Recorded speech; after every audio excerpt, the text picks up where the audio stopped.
Finally कल गोकुल धाम पूरा हो जाएगा। पूरा? वो एक में वो सेक्रेटरी साहब, एक दिन में सोसाइटी के रिनोवेशन का काम पूरा कैसे हो जाएगा? हाँ बड़ी। नहीं पोपटलाल, मैं काम की बात नहीं कर रहा हूँ। गोकुल धाम पूरा हो जाएगा मतलब गोकुल धाम के सभी मेंबर कल उपस्थित होंगे। कच्छ से सब लोग वापस आ रहे हैं ना कल। ये बरोबर है। ओह अच्छा ऐसे। हाँ तो बिल्कुल पूरा हो जाएगा। हाँ, और आने के बाद ये देखकर बहुत खुश होंगे कि फाइनली रिनोवेशन का काम गोकुल धाम में शुरू हो गया है। तो भाई भिड़े, संसदीय भाषा में ऐसे बोलो ना कि कोरम एस्टेब्लिश हो जाएगा।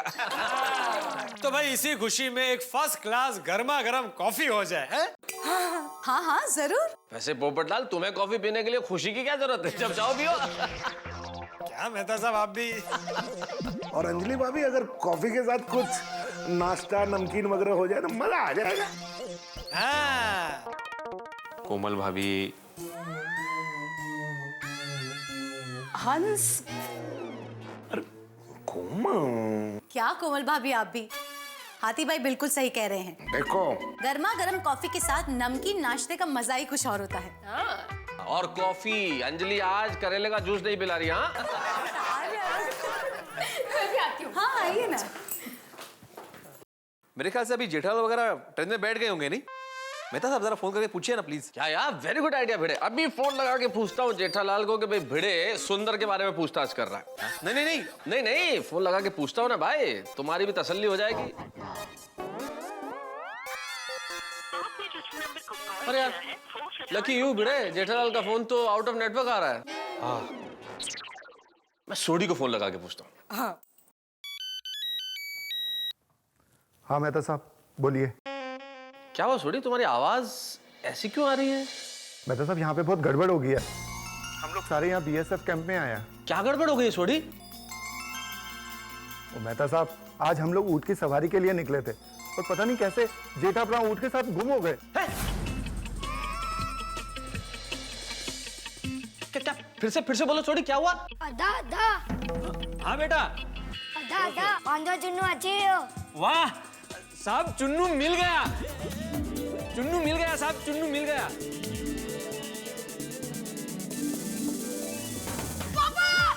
मेहता साहब, मैं आपको थोड़ी देर में फोन करता हूँ। छोड़ी क्या हुआ भाई? अरे जल्दी शेख जी,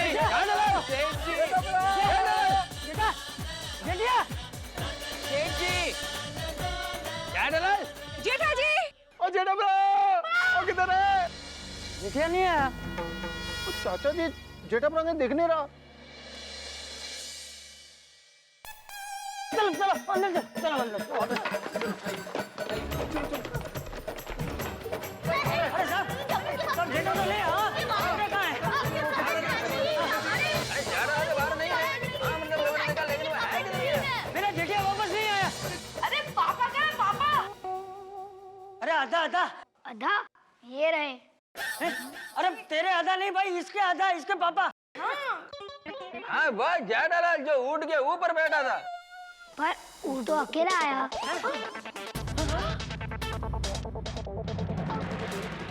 ऊँट किस तरफ से आया था? वो तो पाकिस्तान की सरहद की तरफ से आया।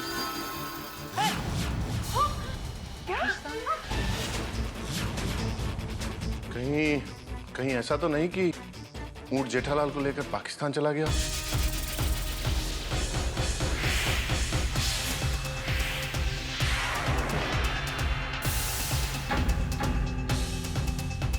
अरे उपाध्याय साहब, उसे फौरन पाकिस्तान की तरफ जेठा ब्रो को ढूंढो। मोटे साहब, सैनिक भाई चलिए हम पाकिस्तान की तरफ जाते हैं। देखिए रुकिए आप लोग, 1 मिनट शांत हो जाइए, मेरी बात सुनिए।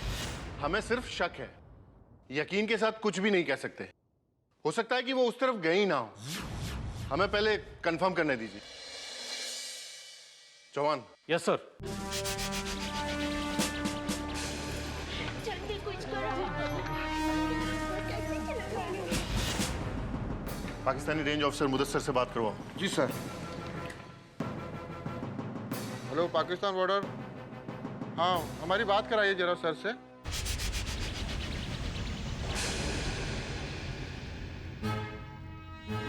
जनाब।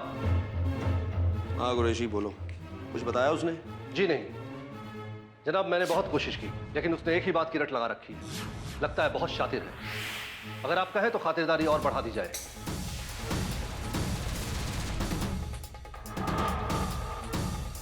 जनाब, कहो। हिंदुस्तान की बीएसएफ से कमांडेंट साहब का फोन है।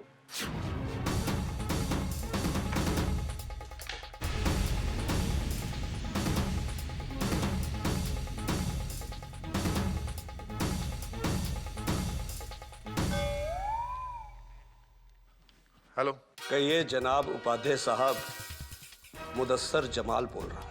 मुदस्सर साहब, सलाम। कैसे हाल हैं? अभी तक फ्री थे, लेकिन आपकी दुआ से फिर बिजी हो गए हैं। बताइए कैसे याद किया? मुदस्सर साहब, हमारे रणोत्सव से एक नागरिक ऊंट की सवारी करते शायद सरहद पार आ गया है। सही फरमाया आपने। मिस्टर जेठालाल, भोली भाली शक्ल वाला अजीब सी मूंछों वाला जासूस भेजा है, जिसकी शर्ट पर ट्रांसमीटर भी लगा है। ट्रांसमीटर? उसकी शर्ट पर पतंगे और फिरकियां हैं। देखिए मुदस्सर साहब, वो शर्ट की डिजाइन है, आपको कोई गलतफहमी हो रही है। उपाध्याय साहब, इसी गलतफहमी को दूर करने के लिए आपके जासूस से पूछ-पूछ कर रहे हैं। सच्चाई का पता तो जांच पड़ताल के बाद ही चलेगा। खुदा हाफिज। मुदस्सर साहब, मुदस्सर साहब।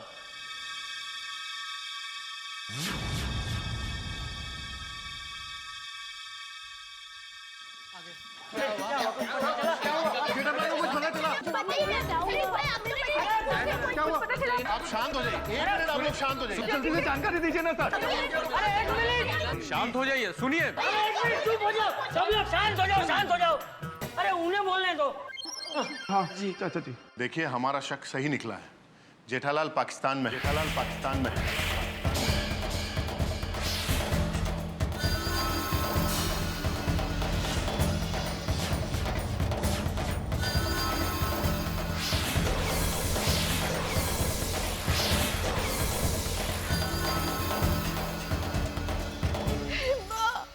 माताजी, टप्पू के पापा पाकिस्तान में है।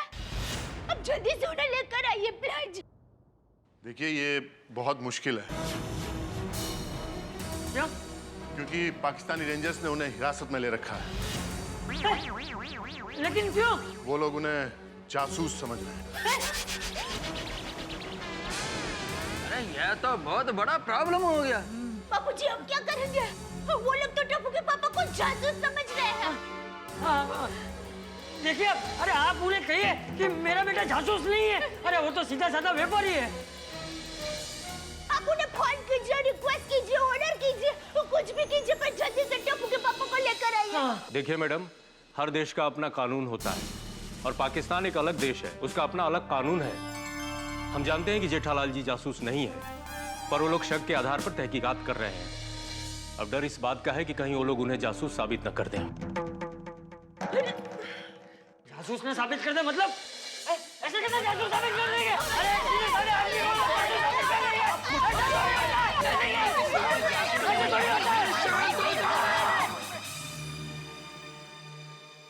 सर, अभी जेठा को छुड़ाने के लिए हम लोग क्या कर सकते हैं? देखिए, अब हमें जेठालाल को छुड़ाने के लिए लीगल प्रोसीजर फॉलो करना पड़ेगा। आपके पास कुछ उनके फोटोग्राफ्स या डिटेल्स हैं तो हमें दीजिए प्लीज। मेरे मोबाइल में है, ये देखिए।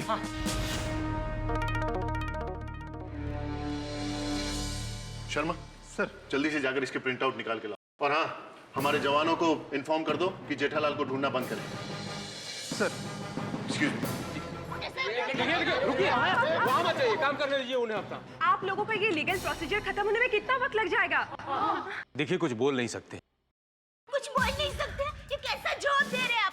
अभी के अभी टप्पू के पापा को लेकर आइए। देखिए मैडम जी, ये लीगल प्रोसीजर है। हमें फाइल ऊपर पहुंचानी पड़ती है, फिर वहां से भारतीय विदेश मंत्रालय दिल्ली जाती है, फिर पाकिस्तान एम्बेसी, उसके बाद भी बहुत लंबा प्रोसीजर है। ठीक है सैनिक भाई, आप अपना फर्ज निभाइए। एक पत्नी अपना फर्ज निभाएगी। टप्पू के पापा को छुड़ाने के लिए मैं पाकिस्तान जाऊंगी। पाकिस्तान जाऊंगी।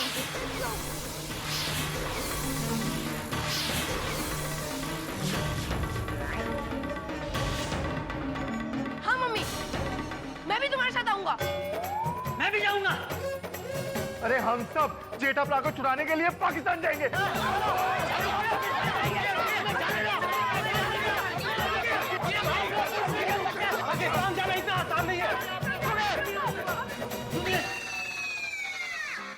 देखिए, हम आप लोगों का दुख समझते हैं, लेकिन इस तरह जज्बात में आकर आप कोई काम मत कीजिए। आप पाकिस्तान ऐसे नहीं जा सकते। इन हालातों में आपका उठाया गया एक भी गलत कदम जेठालाल को बहुत बड़ी मुश्किल में डाल देगा, उनकी और तकलीफें बढ़ा देगा।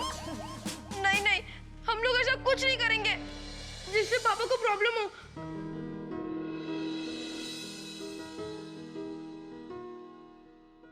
बिना, मैं हाजी पीर से दुआ करूंगा कि आपका पति जल्द से जल्द वापस आ जाए।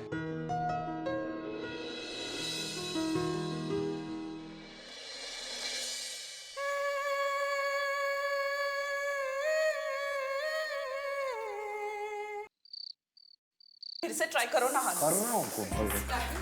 लग जा भाई। लगा फोन आइएगा? नहीं लगा भाई। एक मिनट, सोडी का फोन लग गया।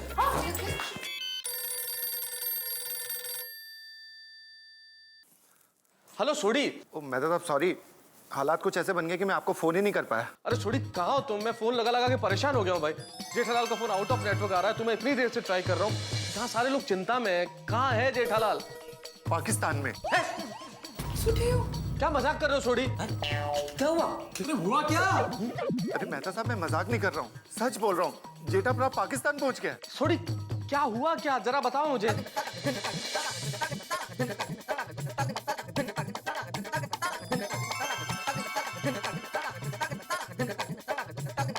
मेहता साहब, अभी हम लोगों को कुछ समझ नहीं आ रहा है कि हम लोग क्या करें। सोडी मैं फिर से फोन लगाता हूँ तुम्हें। जेठालाल पाकिस्तान में है। जेठा भाई पाकिस्तान में? मेहता साहब, आपने ठीक से तो सुना ना, वो राजस्थान तो नहीं बोला? कैसी बातें कर रहे हो डॉक्टर हाथी? मैं इस तरह की बात ध्यान से नहीं सुनूंगा। अरे सोडी ने सब कुछ डिटेल में बताया कि क्या हुआ। जेठालाल सचमुच पाकिस्तान में है। अरे मेहता साहब, अभी अभी तो आपने थोड़ी देर पहले बताया कि जेठालाल ऊंट पे बैठा और गुम हो गया, और अचानक पाकिस्तान कैसे चला गया? हाँ भाई पोपटलाल, उसी ऊंट की वजह से है जेठालाल पाकिस्तान में। ऊंट की सवारी कर रहे थे कि इतना चारों तरफ फैला हुआ रेगिस्तान। अब ऊंट को क्या पता, चला गया सरहद पार। सरहद पार करके कैसे जा सकता है? अब जानवरों को तो सरहद का पता नहीं होता ना। ये सरहद नाम की चीज तो इंसान नाम के जानवर ने बनाई है, और ऊपर से ये कि जेठालाल पे जासूसी का इल्जाम लगा है। क्या?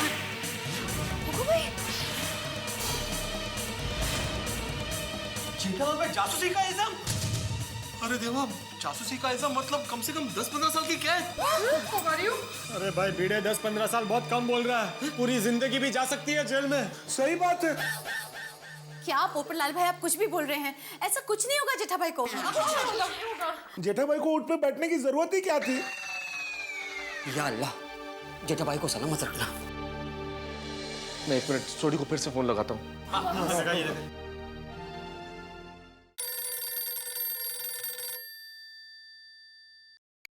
हाँ सोडी, एक मिनट दया भाभी को फोन देना। हाँ मेहता साहब, एक मिनट।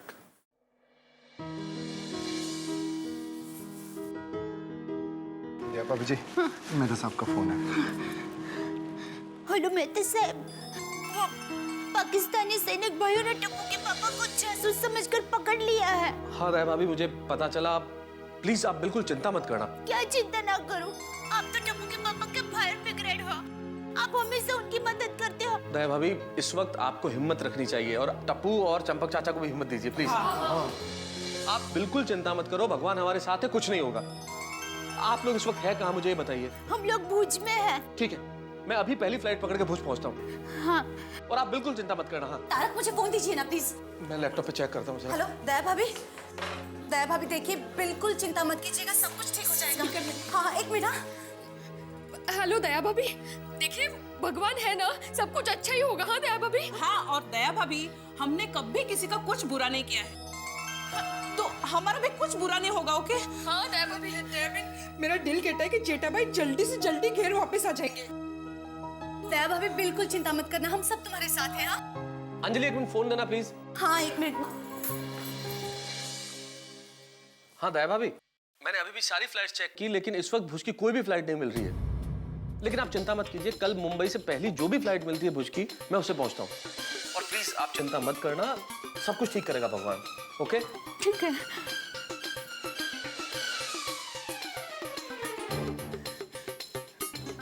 माता जी, टप्पू के पापा का ध्यान रखना।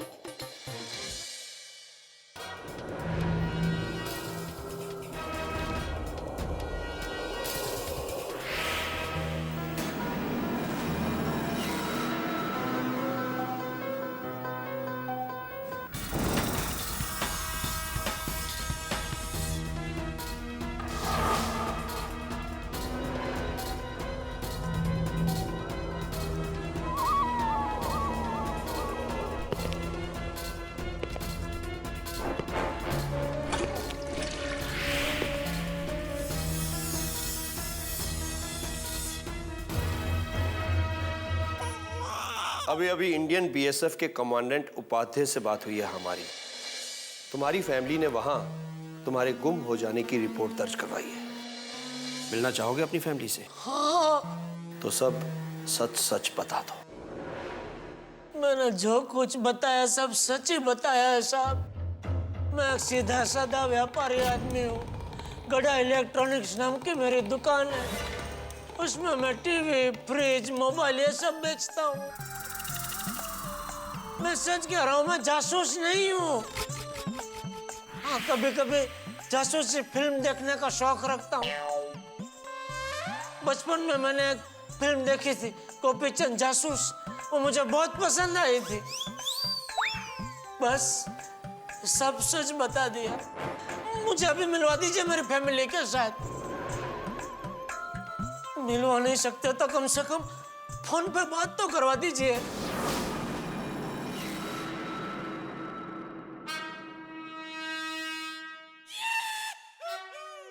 इस भोले भाले मासूम से चेहरे के पीछे एक बहुत ही शातिर जासूस छिपा है। इससे इसकी असलियत उगलवाने का अब एक ही तरीका है। कुरैशी, जनाब। डाल दो इसे सलाखों के पीछे।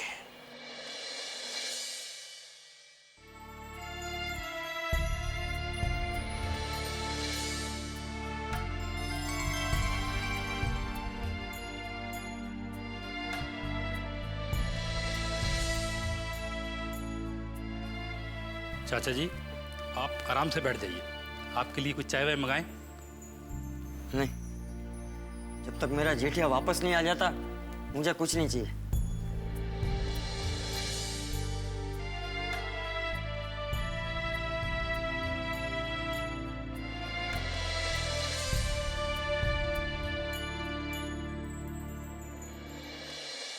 चोट अगर दाएं हाथ को लगे तो दर्द बाएं हाथ पे नहीं होता, ऐसा विज्ञान कहता है।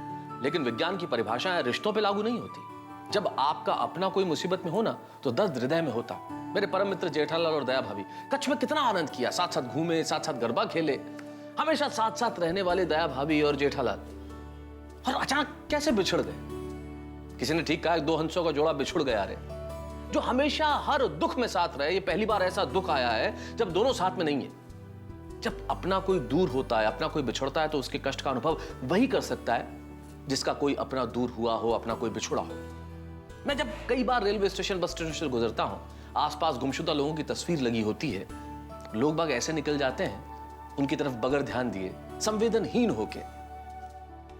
जब कोई अपना बिछड़ता है तो बड़ी परेशानी होती है। और मैं जानता हूं इस वक्त पूरा गड़ा परिवार बेहद परेशान है, और पूरी गोकुलधाम सोसाइटी, क्योंकि जेठालाल गुम हो गए हैं। भाई जेठालाल जरूर अभी दया भाभी से बिछड़ गए, लेकिन हंसी हम आपके चेहरों से नहीं बिछड़ने देंगे। बस मेरे साथ देखते रहिए तारक मेहता का उल्टा चश्मा।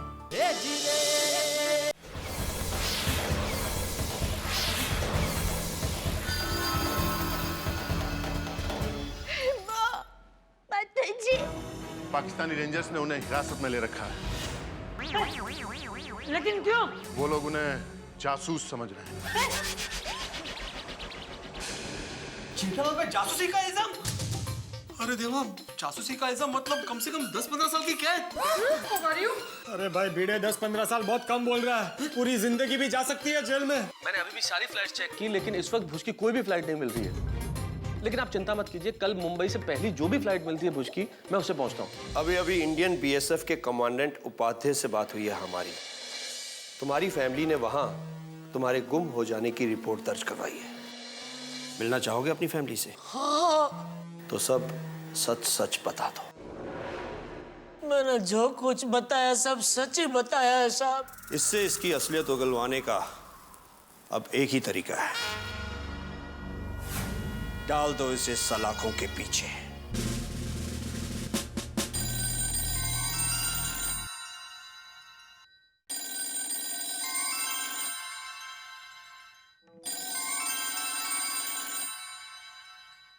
हाँ, मुझे इन्फॉर्मेशन देते रहना।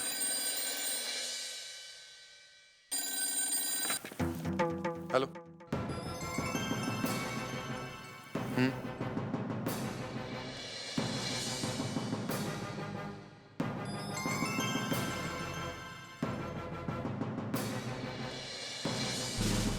हाँ, मिस्टर जेठालाल की फाइल हमने आगे भेज दी, लेकिन अभी तक कोई प्रोग्रेस नहीं हुई। जी हाँ, उनकी फैमिली अभी यही है। ठीक है, जो भी इंफॉर्मेशन हो मुझे तुरंत दीजिए। ठीक है, ओके।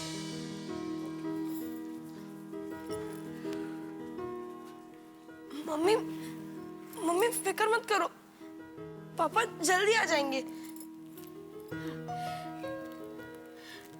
मुझे ऐसा पूरा माँ पर पूरा विश्वास है, वो तुम्हारे पापा को कुछ नहीं होने देंगे, वो सलामत लौट आएंगे। ऐसा पूरा माँ, अब टप्पू के पापा का ध्यान आपको ही रखना है।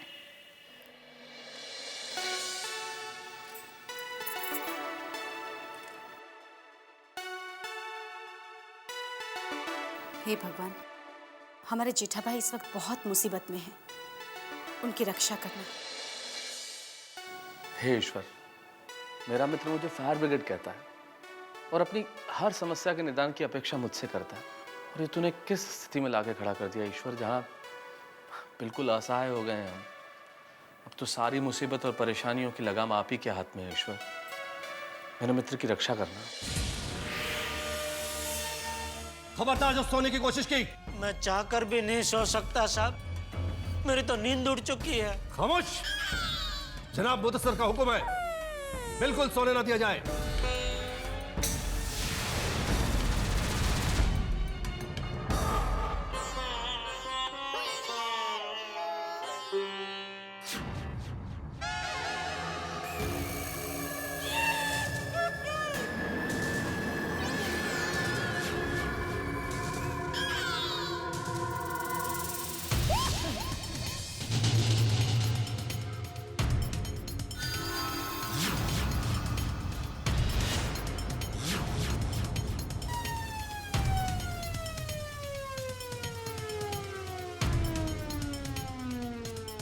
सलाम वालेकुम मियां।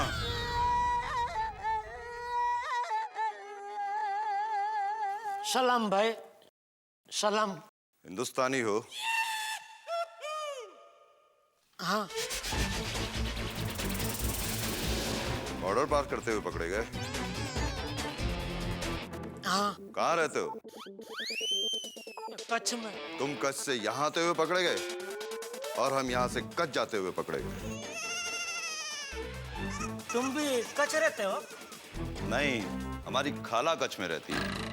हम तो उनकी बेटी की निकाह पर शरीक होने जा रहे थे और इसकी वजह से बॉर्डर पे पकड़े गए।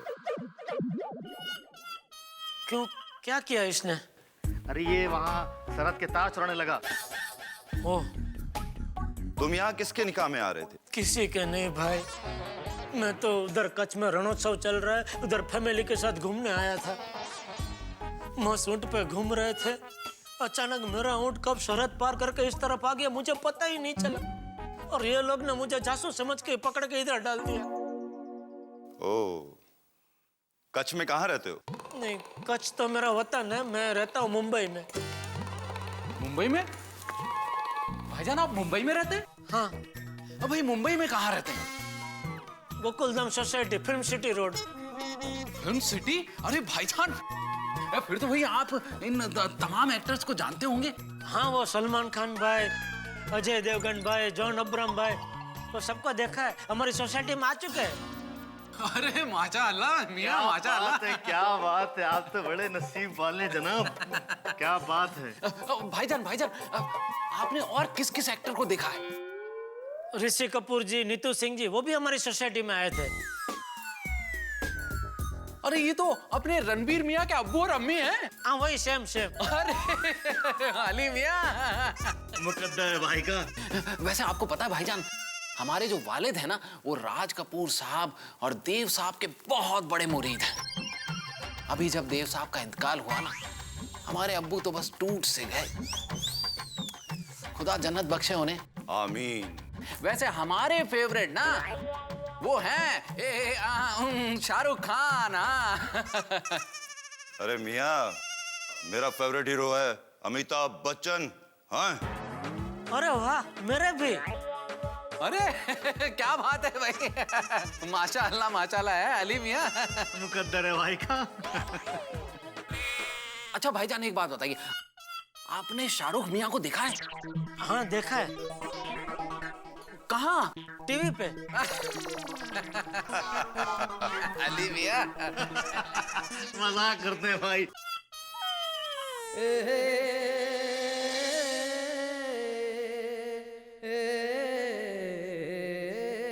बेगम। क्या हुआ मियाँ? मुझे बेगम की याद आ गई। लाहौल बिला खुबत, मेरी बेगम की याद आपको कैसे आई? नहीं नहीं, आपके नहीं, मुझे मेरी बेगम की याद आई। ओके। मियाँ, अब तो आपको अपनी बेगम, अब्बू और बच्चों की याद में दिन यहीं गुजारने पड़ेंगे। क्या मतलब? इनको जब किसी पर जासूस होने का शक होता है तो कार्रवाई लंबी चलती है। मतलब ये लोग मुझे यहाँ कितने दिन तक रखेंगे? कितने दिन नहीं मियाँ, ये पूछो कितने साल रखेंगे। मियाँ, हो सकता है बुढ़ापा भी यहीं गुजारना पड़ जाए। हे भगवान, मुझे घर जाना है, मेरी मदद करो प्लीज। अरे भाई तो मायूस हो गए। अरे कादर भाई, कुछ तड़कता भड़कता गाना सुनाइए। अरे अली मियाँ, आपने भी बजा फरमाया। हाँ, ऐसे ही मातमी माहौल के लिए तो हथियार बसा है।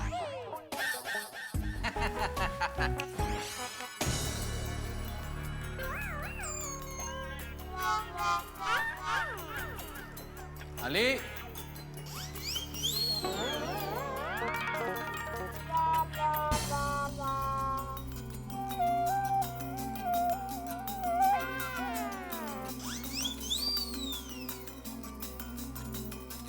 भाईजान,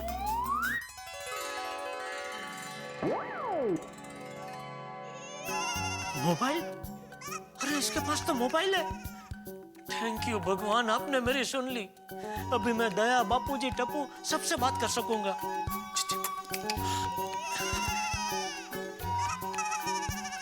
ये लीजिए भाईजान। भाई अली मियाँ बहुत कमाल हो गया भाई। कादर भाई, एक रिक्वेस्ट करूं? अरे हाँ हाँ कहिए ना भाईजान, आपकी फरमाइश का गाना भी बजा देते हैं। नहीं नहीं, गाना नहीं, अभी गाना नहीं। मैं ये कह रहा था कि आपके मोबाइल से मैं 1 मिनट अपनी बेगम के साथ बात कर सकता हूँ? नहीं। अरे मियाँ, इसमें ISD नहीं है। अरे अली मियाँ, अभी जब हम कच्छ जा रहे थे ना, तो मैंने इसमें ISD डलवाई है, तो आप बात कर सकते हैं भाईजान। ये लीजिए। थैंक यू कादर भाई, थैंक यू। अरे मोहसिन मियाँ, आप भी हैं। बच्चन साहब का मतलब कमाल है।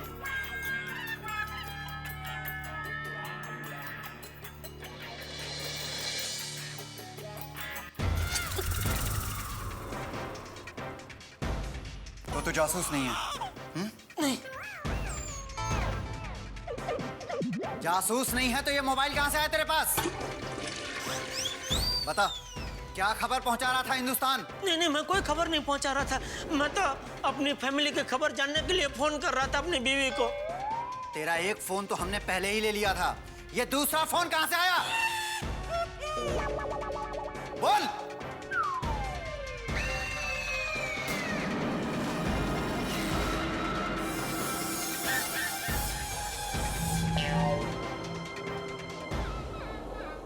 अच्छा, तो ये तेरा मोबाइल है? जी हुजूर, था, अब आपका है। माफी हुजूर, आइंदा नहीं होगा, ऐसी गलती फिर नहीं होगी। जनाब नादान है, माफ कर दीजिए।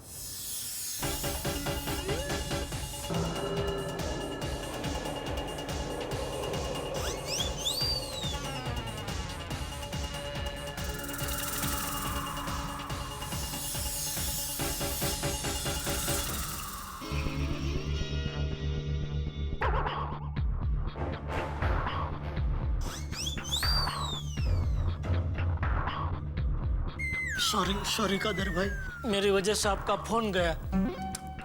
अरे सॉरी तो हम कहते हैं आपको। आपकी बेगम से बात नहीं हो पाई। बेचारी दया, बापूजी, टप्पू सब मेरी बहुत चिंता कर रहे होंगे। मित्रों, दुख की परिभाषाएं शायद सबके लिए अलग अलग होती हो, लेकिन एक दुख ऐसा है जो मेरे ख्याल से सबके लिए सबसे बड़ा है, अपनों से जुदाई।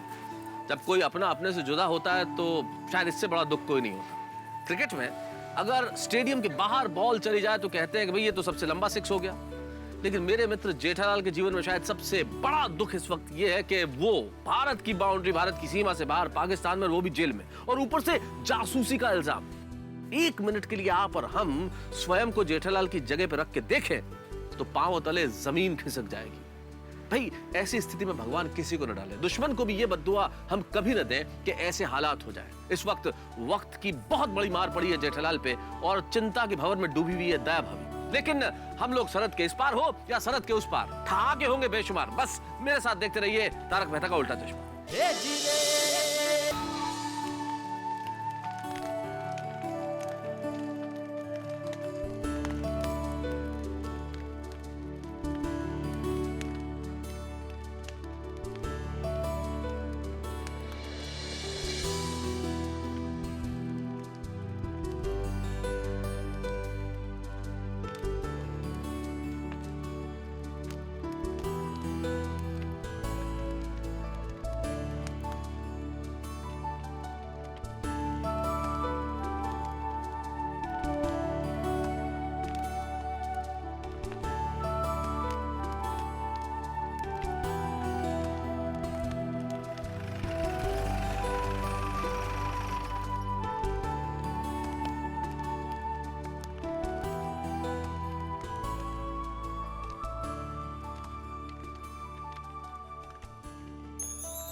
चाचा जी, बाहर बहुत ज्यादा सर्दी है, आप लोगों को ठंड लग जाएगी।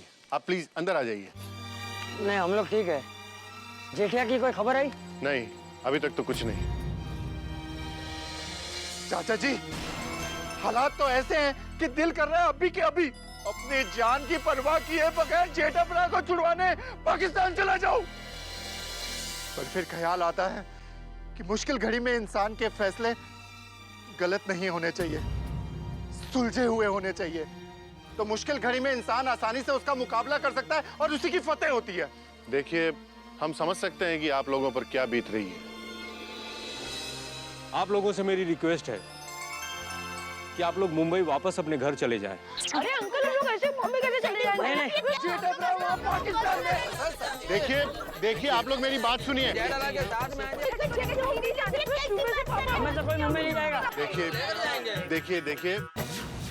देखिए चाचा जी, आप मेरी बात को समझने की कोशिश करिए। जेठालाल कब तक वापस आ सकेंगे ये कहना बहुत ही मुश्किल है।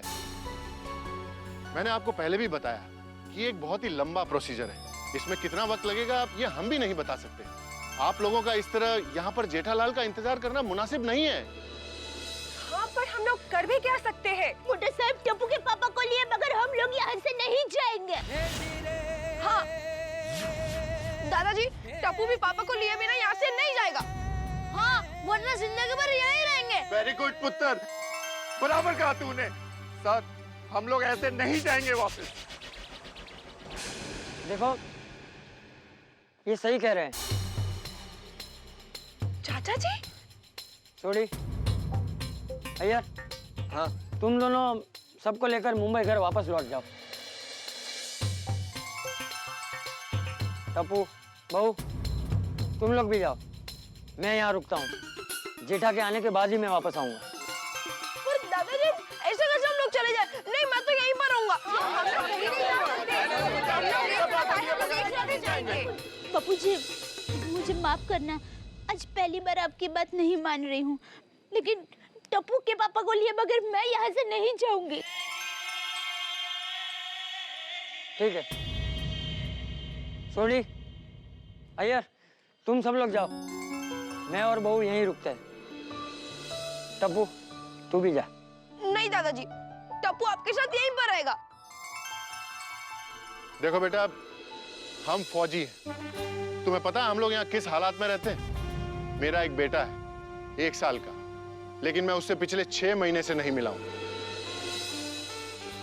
ये चौहान साहब, इनका 6 महीने का बेटा है। इन्होंने अब तक उसकी सिर्फ फोटो देखी है। हमारे शर्मा जी, जिनकी बेटी अस्पताल में है, वो उससे मिलने नहीं जा रहे। पता है क्यों?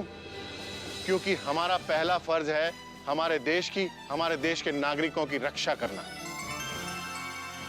बेटा, हम सब की जिंदगी एक जंग है और हमारा जीवन सिपाही की तरह है। दिल जो कहता है वो नहीं, वक्त और हालात जो कहते हैं वो करना चाहिए। बेटा, मैं आपसे वादा करता हूं कि मैं बहुत जल्दी आपके पापा को वापस लेकर आऊंगा।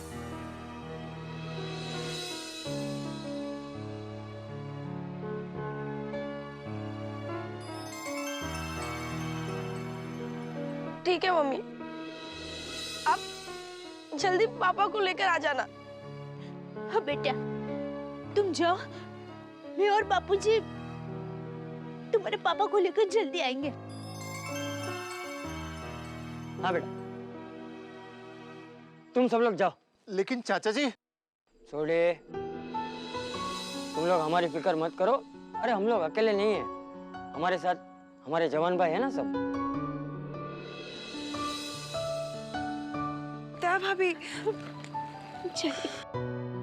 मैं जाना तो नहीं चाहता हूँ, पर आप इतना कह रहे हैं तो मैं चला जाता हूँ। और चाचा जी, मुझे वाहिगुरु जी पे पूरा यकीन है, हम जेठा भरा को बहुत जल्दी अपने गोकुल धाम में देखेंगे। दया भाभी, चाचा जी, आप लोग प्लीज अपना ख्याल रखना। आशापुरा माता की कृपा से सब कुछ ठीक हो जाएगा। और दया भाभी, आप टप्पू की चिंता बिल्कुल मत कीजिएगा। हम सब लोग आपके साथ फोन पे टच में रहेंगे। बिल्कुल। देखिए सर, मेरे सेठ जी को एकदम सही सलामत और जल्द से जल्द घर वापस ले आना।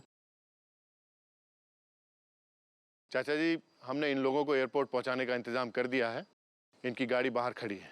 पहले वो इनको टेंट सिटी ले जाएगी, वहां से इनका सामान पिक करके इन लोगों को एयरपोर्ट छोड़ देगी। चाचा जी, दया भाभी, हम लोग आपका सामान यहाँ पर भिजवा देते हैं। हाँ हाँ पिडू बोल। हाँ सोडी, क्या हुआ? नहीं यार, जेठा भरा अभी तक नहीं छूटा है। हम लोग गोकुलधाम वापस आ रहे हैं। चाचा जी और दया भाभी जी ऐसे ही रुक रहे हैं, बाकी हम लोग फ्लाइट पकड़ के वापस आ रहे हैं। मैं वापस पहुंच के तुझे सब बताता हूँ। अच्छा ठीक है, हम लोग आते हैं एयरपोर्ट लेने के लिए। चल बाय।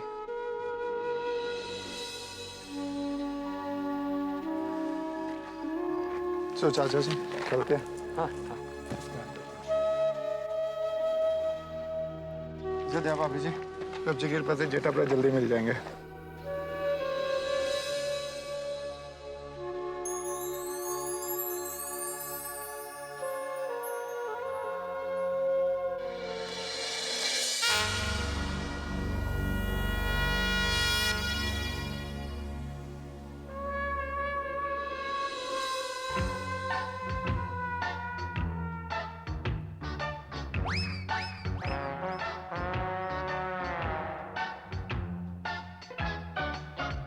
भाईजान, मैं क्या कह रहा था, हाँ, मैंने सुना है कि मुंबई में बड़े ही लजीज किस्म के खाने मिलते हैं, जैसे रगड़ा पैटिस, भेलपुरी, वड़ा पाव, मसाला डोसा, और एक वो और चीज है, हाँ, वो जाफड़ा जलेबी।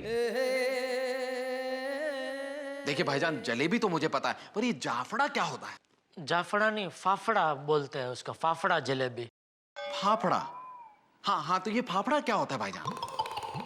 फाफड़ा हम गुजराती लोग बहुत खाते हैं। अच्छा, तो ये बनता कैसे है? चने के आटे से बनता है। वो क्या है कि चने के आटे को ऐसे एकदम कड़क गूंथ के फिर उसके ऐसे छोटे छोटे गावड़े बनाते हैं, और फिर वो गावड़े को ऐसे पाटले पे ऐसा हाथ से ऐसा चप्पट ऐसा सीधा फुटपट्टी जैसा सीधा कर देते हैं, लंबा। फिर वो चने की फुटपट्टी को ऐसे गरम तेल में तलते हैं। वो जो होता है फिर वो फाफड़ा होता है, वो फाफड़ा और जलेबी फिर साथ में खाते हो, नमकीन और मीठा, और उसके साथ में वो हरी मिर्च भी तल के नमक डाल के खाते हैं, और पपैया का संभारा भी होता है साथ में, वो भी खाते हैं। भाईजान ये तो सुनने में ही बड़ा लजीज लग रहा है। तो पूरी तरकीब मैंने समझ लिया फाफड़ा बनाने की। अब मैं जाके अपनी बेगम को सिखाऊंगा और उनसे कहूंगा फाफड़ा बना के खिलाओ हमको। मेरी बेगम बहुत लजीज खाने बनाती हैं। खाना तो मेरी बेगम भी बहुत बढ़िया बनाती है। बेगम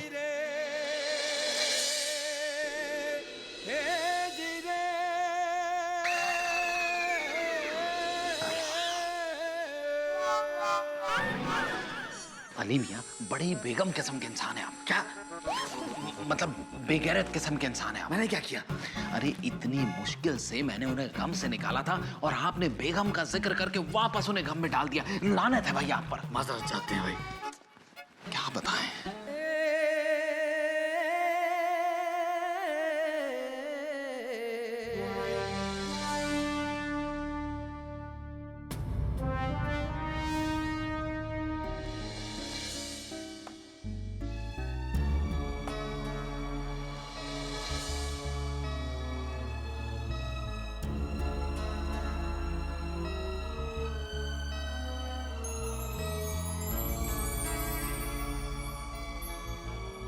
मम्मी, दादाजी, टप्पू, टप्पू, छोड़िए। आप लोग यहाँ, आप लोग गए नहीं? नहीं मम्मी, टप्पू तुम्हें और दादाजी को अकेले छोड़ के कैसे जा सकता है? इसलिए टप्पू आप लोग के साथ ही रहेगा। हाँ चाचा जी, मैं भी यहीं रहूंगा। अब तो हम वाहिगुरु जी की कृपा से जेठा भरा को लेकर एक साथ गोकुल धाम जाएंगे।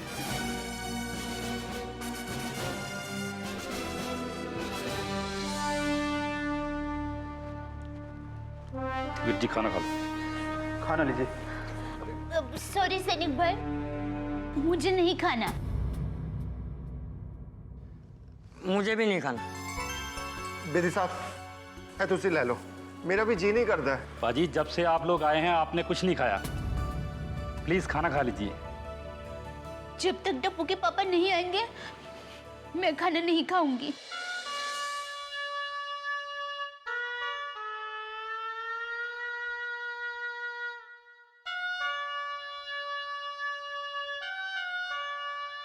अरे जेठा मियाँ बिस्मिल्लाह कीजिए भाई।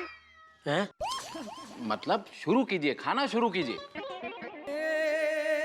नहीं, मुझे नहीं खाना। अरे क्यों? मुझे पूरा यकीन है मेरी दया ने भी खाना नहीं खाया होगा।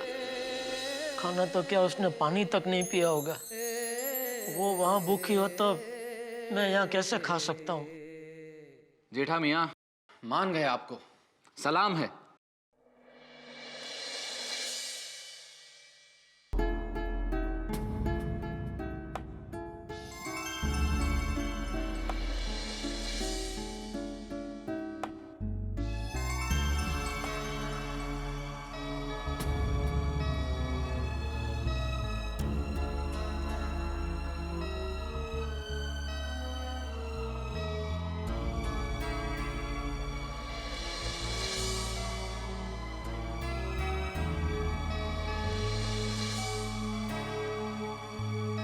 मम्मी, चलो कुछ खा लो।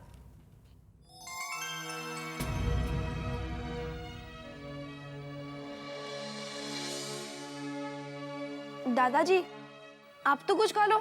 आपने सुबह से कुछ नहीं खाया। चलो। नहीं बेटा, मुझे भी कुछ नहीं खाना।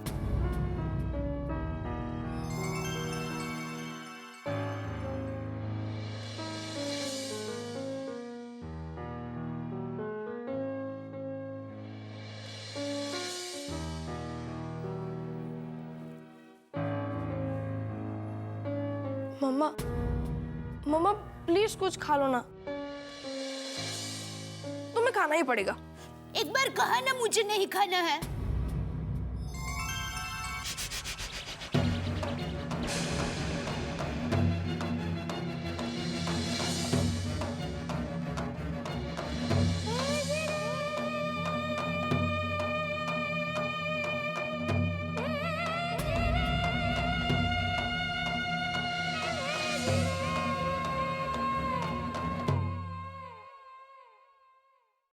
यहाँ पर इंतजार करते रहने से टप्पू के पापा जल्दी नहीं आएंगे।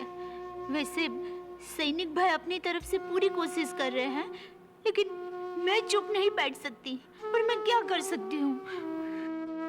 आशापुरा माँ, आप ही कुछ रास्ता दिखाओ माँ। देखिए मैडम जी, ये लीगल प्रोसीजर है। हमें फाइल ऊपर पहुंचानी पड़ती है, फिर वहां से भारतीय विदेश मंत्रालय दिल्ली जाती है, फिर पाकिस्तान एम्बेसी।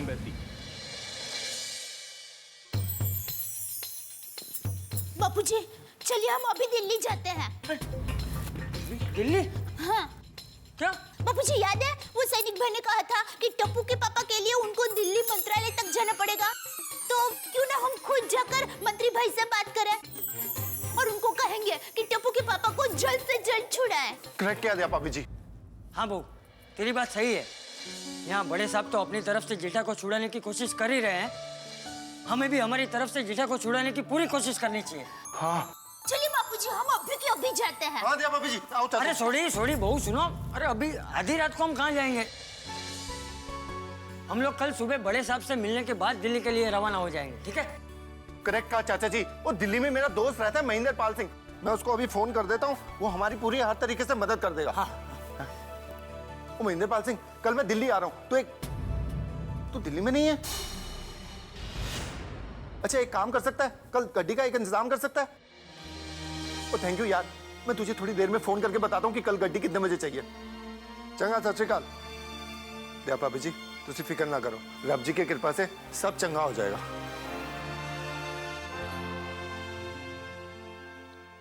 दोस्तों, कहते हैं डूबते को तिनके का सहारा, लेकिन जब मुसीबत बहुत बड़ी हो तो सहारा तिनके के रूप में नहीं चाहिए, सहारा बहुत बड़ा चाहिए। और इस वक्त एक बड़ा सहारा नजर आ रहा है दया भाभी को दिल्ली के रूप में, और वो उन्हें तिनका नहीं, एक नाव नजर आ रही है जो शायद उन्हें मुसीबत के महाभंवर से बाहर निकाल सके।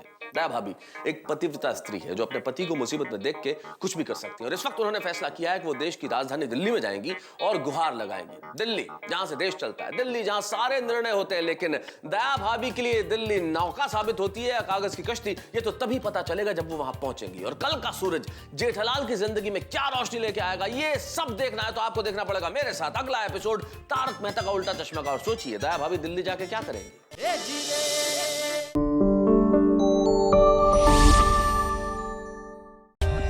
For more updates, subscribe to our channel, click the show links and enjoy watching the videos.